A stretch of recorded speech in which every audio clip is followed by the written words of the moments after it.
that you always love me. You say forever,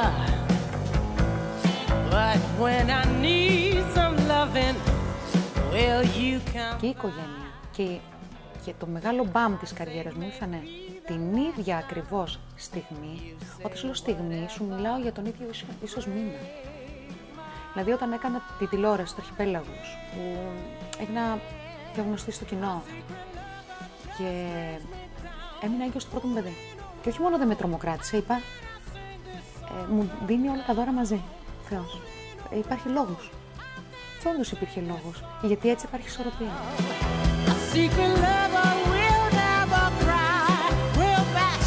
Και αντρόγυνο να μην ήμασταν με τον άντρα μου, θα ήμασταν δύο πολύ καλοί συνεργάτες και δημιουργικοί.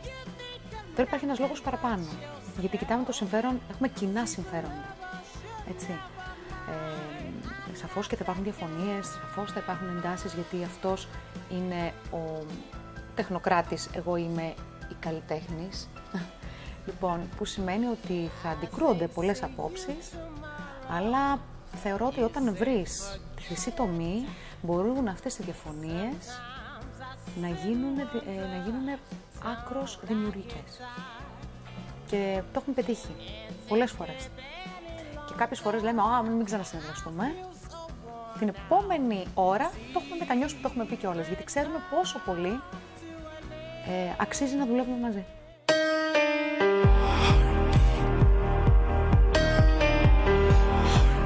Για μένα η εγκυμοσύνη και οι δύο μου εγκυμοσύνες, και ευχαριστώ το Θεό δηλαδή και νιώθω πάρα πολύ ευλογημένη, που ήταν οι ωραιότερες περίοδοι της ζωής μου. Ούτε καταθλίψεις, ούτε οι ορμόνες να τρελαίνονται και αυτά που ακούω και να... τίποτα. Σαν να μην ήμουν έγκυος, ίσως η ψυχολογία μου ακόμα καλύτερη. Καθόλου άγχος. Δεν έζησα τίποτα από αυτά που διαβάζω και ακούω γύρω μου. Το σώμα μου άρεσε π.χ. πάρα πολύ στην εγκυμοσύνη. Ίσως επειδή άρεσε και στον άντρα μου, δεν ξέρω. Μπορεί και αυτό. Ναι, έπαιξε ρόλο. Αλλά δεν έβρισκα τίποτα κάτι να με χαλάει και να λέω «Αχ, τι είναι αυτό τώρα, πότε θα επανέλθω, τι θα γίνει, τι θα κάνω» και αν... Όχι, τίποτα. Μ' αρέσει πάρα πολύ η δουλειά μου. Αλλά όσο μ' αρέσει η δουλειά μου, μ' αρέσει και η οικογένειά μου. Και θεωρώ ότι αυτά τα δύο πράγματα, για να είσαι καλά με τον εαυτό σου και με τα παιδιά σου, πρέπει να βρίσκεις ισορροπίες. Αν έχεις μόνο το ένα, θα σου λείπει το άλλο. Οπότε δούλεψα πάρα πολύ αυτό το πράγμα και με τα παιδιά μου και με τον άντρα μου, την οικογένειά μου, τα πάντα να μπορούν να συνυπάρχουν αυτές οι δύο διαστάσεις μου. Της Νίνας καλλιτέχνητας και της Νίνας μαμάς. Και σαφώς χωρίς τη βοήθειά του δεν θα μπορούσε να είναι το ίδιο. Δεν θα μπορούσε να είναι το ίδιο, γιατί δεν είμαι η βιονική γυναίκα. Έτσι. Οι ώρες που εννοώ με τα παιδιά είναι άκρως πολύτιμες και ουσιαστικές. Δηλαδή υπάρχουν μέρες που είμαι από το πρωί μέχρι το βράδυ μαζί τους, γιατί εγώ δεν είμαι αναγκασμένη να φύγω κάθε μέρα για 40 χρόνια της ζωής μου, να φεύγω το πρωί στις 6, να πάω στο γραφείο και να γυρίσω στις 8 το βράδυ. Υπάρχουν μέρες που μπορεί να δουλεύω από το πρωί μέχρι το βράδυ, αλλά και μέρες που είμαι ελεύθερη να είμαι με τα παιδιά μου από το πρωί μέχρι το βράδυ. Οπότε δεν πρέπει να παραπονιέμαι. Έρχεται σε όλες τις παραστάσεις. Η ωριμότητά της είναι παράδειγμα προς μίμηση. Δηλαδή όλα τα πράγματα τα κρίνει και τα βλέπει και τα θυμάται σαν μεγάλος άνθρωπος.